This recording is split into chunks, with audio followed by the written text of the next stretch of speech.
नमस्कार दर्शकवृन्द, दिनभरका देश विदेशका प्रमुख खबरहरू समेटिएको नेपाल टाइम्सको टप 50 बुलेटिनमा स्वागत छ। म रश्मिता उदास। सुरु गरौं आजका प्रमुख खबरहरू। सरकारले आउँदो जेठ 1 गतेदेखि हप्तामा 2 दिन शनिबार र आइतबार सार्वजनिक बिदा दिने, अरू दिन भने बिहान 9:30 बजेदेखि बेलुकी 5:30 बजेसम्म कार्यालय समय कायम, बिदा परीक्षणका रूपमा रहने। सशस्त्र प्रहरी बलका डीआईजी राजु अर्याललाई एआईजीमा बढुवा गर्ने सरकारको निर्णय। अर्याल अतिरिक्त महानिरीक्षक भएसँगै महानिरीक्षक हुने पक्का। नेपालकै प्रस्तावमा एमसीसी आएको गृहमन्त्री बालकृष्ण खाँडको दावी। गरिबी निवारण र रोजगारी अभिवृद्धिका लागि महत्वपूर्ण सहयोग हुने विश्वास। निर्वाचनका लागि टिकट दिने क्रममा अनियमितता भए अनुसन्धान हुने र कारबाही गरिने प्रतिबद्धता। 6 महानगर र 11 उपमहानगरमा गठबन्धनको निर्णय विपरीत, बागी उम्मेदवारी फिर्ता लिन 5 दलीय गठबन्धनको बैठकको निर्देशन। गठबन्धन बाहेकका दलसँग तालमेल नगर्ने र तालमेल गरेको ठाउँमा सम्बन्धित दलले अविलम्ब खारेज गर्ने निर्णय। पालिका चुनावमा 35,000 पदका लागि उम्मेदवारी दिनेको संख्या 1.5 लाख भन्दा बढी। आज र भोलि उम्मेदवार विरुद्ध परेका उजुरीमाथि छानबिन गरी निर्णय गरिने। 16 गते नाम फिर्ता र 17 गते निर्वाचन चिन्ह प्रदान गरिने। चितवनको माडी नगरपालिकामा एमालेका तर्फबाट उपमेयरमा उम्मेदवारी दर्ता गराएका रेशमलाल आचार्यले दिए उम्मेदवारी फिर्ता। माडीमा एमाले र राष्ट्रिय प्रजातन्त्र पार्टी राप्रपाबीच चुनावी तालमेल गर्ने सहमति। पालिका चुनावमा पार्टी सभापति शेरबहादुर देउवाले टिकट वितरणमा आर्थिक चलखेल र अनियमितता गरेको कांग्रेस नेता डाक्टर शेखर कोइरालाको आरोप। पार्टीको गलत निर्णयकै कारण केही कांग्रेस नेता स्वतन्त्र उम्मेदवारमा चुनावी मैदानमा जान बाध्य भएको तर्क। चुनावका बेला पार्टीका सबै कार्यकर्ताले पार्टीको निर्णय मान्नुको विकल्प नभएको कांग्रेस महामन्त्री गगन थापाको भनाई। स्वतन्त्र उम्मेदवारी दिएकाहरूलाई फिर्ता लिन आग्रह। पार्टीमा लामो योगदान गरेकाले पार्टीको निर्णय उल्लङ्घन गरे फेरि फर्किने ठाउँ नहुने तर्क। आफूहरूको घोषणापत्रले एमाले अध्यक्ष ओलीको झुटलाई चुनौती दिएकाले पागल भनेको कांग्रेस महामन्त्री गगन थापाको टिप्पणी। ओलीले भनेको समृद्धि र कांग्रेसले भनेको समुन्नतिमा धेरै भिन्नता रहेको दावी। एकीकृत समाजवादी मकवानपुर अध्यक्ष श्रीधर पोखरेल सहित 15 जनाले दिए सामूहिक राजीनामा। एमालेबाट जे भनेर विद्रोह गरेको त्यही प्रवृत्ति समाजवादीमा देखा परेकाले राजीनामा दिएको प्रतिक्रिया। विराटनगर महानगरपालिकाका मेयर भीम पराजुलीले दिए पदबाट राजीनामा। मेयरमा दोहोरिने प्रयास गरे पनि टिकट नपाएका पराजुलीद्वारा निर्वाचनमा पार्टीका उम्मेदवारलाई सघाउन सक्रिय सहभागी हुनुपर्ने भन्दै राजीनामा दिएको उल्लेख। स्थानीय निर्वाचनका लागि उम्मेदवारी दर्ता गरेका बुटवल 2 का वडाध्यक्ष उम्मेदवार रमेश नेपाल सहित 9 जना विरुद्ध उजुरी। 2076 मा नेपालले आत्महत्या गर्ने प्रयास गरेर अपराध गरेको तथा अख्तियारमा मुद्दा रहेको भन्दै उम्मेदवारी रद्द गर्न माग। निर्वाचन आयोगले एउटै दलबाट 2 जनाको मनोनयन परेका करिब 20 वटा उम्मेदवारीको विवाद सल्टायो। मधेस र कर्णाली प्रदेशमा यस्तो समस्या देखिएको र अहिले समाधान भइसकेको निर्वाचन आयोगका प्रवक्ता शालिग्राम शर्मा पौडेलको भनाई। वडाध्यक्ष पदको लागि मनोनयन दर्ता गरेका मुगुका 2 उम्मेदवारलाई हाजिर हुन मुख्य निर्वाचन अधिकृतको कार्यालय मुगुको आदेश। दुवै उम्मेदवारलाई आफ्नो सफाई तथा सबुत प्रमाण साथ 15 वैशाखमा उपस्थित हुन आग्रह।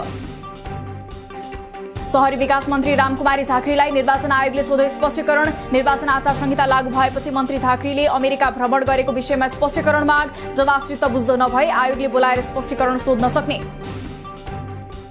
नेत्र विक्रमचन्द्र विप्लवद्वारा पार्टी अनुशासन विपरीत गतिविधि गरेको भन्दै सचिवालय सदस्य धर्मेन्द्र बास्तोला र हेमन्त प्रकाश वलीलाई पदमुक्त। तत्कालीन मोरङ जिल्ला सेक्रेटरी कुमार खतिवडा धरौटीमा रिहा। नेपालमा आज 5800 बढीमा गरिएको परीक्षणमा थप 11 जनामा कोरोना पुष्टि। आज 17 जना संक्रमण मुक्त भए। मृतक 0। हाल देशभर 252 जना सक्रिय संक्रमित। सरकारले महामारी फैलिएपछि खडा गरेको कोरोना कोषमा अझै 21 करोड 50 लाख रुपैयाँ मौजदात रहेको देखियो। कोरोना कोषबाट अहिलेसम्म 1 अर्ब 49 करोड 13 लाख 5,200 रुपैयाँ खर्च।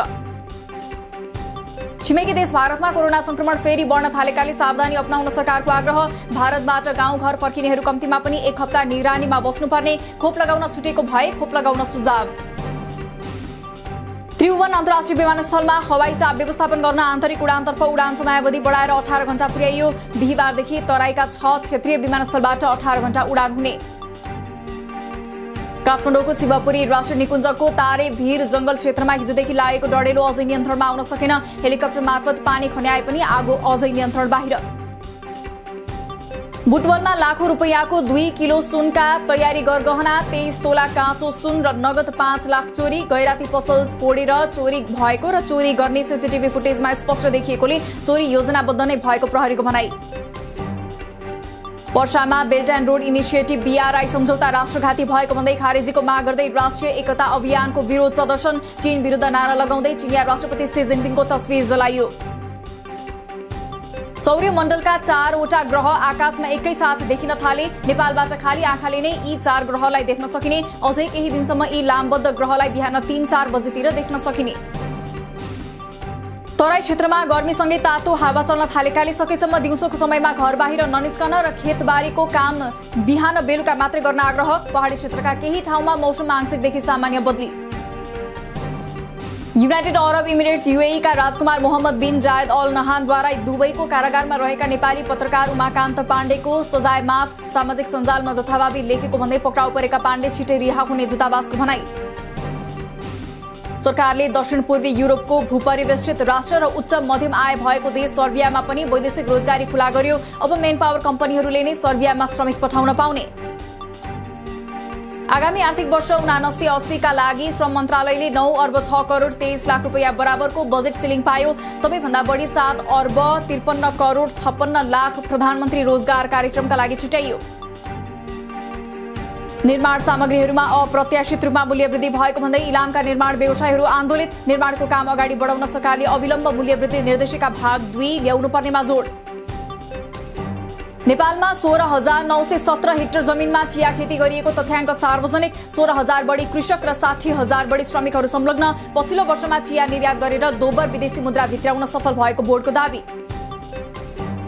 भारतबाट पर्याप्त बिजुली किन्न नपाएपछि विद्युत प्राधिकरणद्वारा रातको समयमा उद्योगहरूमा फेरि बिजुली कटौती। बिजुली काट्नु अघि जानकारी दिइने। भारतको बोलकबोलमा बिजुली बेच्ने एक्सचेन्ज बजारमा दैनिक 45,000 मेगावाटसम्म बिजुलीको माग भए पनि आपूर्ति भने 10,000 मेगावाट मात्रै। टेलिफोन, इन्टरनेट, केबल टिभी सेवा प्रदायक कम्पनीलाई फेरि पोल भाडाको बक्यौता महसुल तिर्न आउन विद्युत प्राधिकरणको आग्रह। बक्यौता महसुल नतिर्नेहरूलाई कारबाही गर्ने चेतावनी। कार, मोटरसाइकल, मोबाइल लगायतका 10 प्रकारका सामानहरू असारसम्म नेपालमा भित्राउन पूर्ण रोक। कूटनीतिक नियोगका अधिकारीहरू तथा वैशाख 13 गते अघि ब्याङ्किङ प्रक्रिया पूरा गरेकाहरूले भने नियमअनुसार आयात गर्न पाउने। 9 महिनामै 98,08,000 बुक तास प्लेइङ कार्ड आयात भएपछि सरकारले तासको आयात रोक्यो। 9 महिनामा तासबाट मात्रै 10 करोड 26 लाख राजस्व सङ्कलन। बितेको 5 वर्षमा मात्रै नेपालमा 1 अर्ब 5 करोडको तास आयात।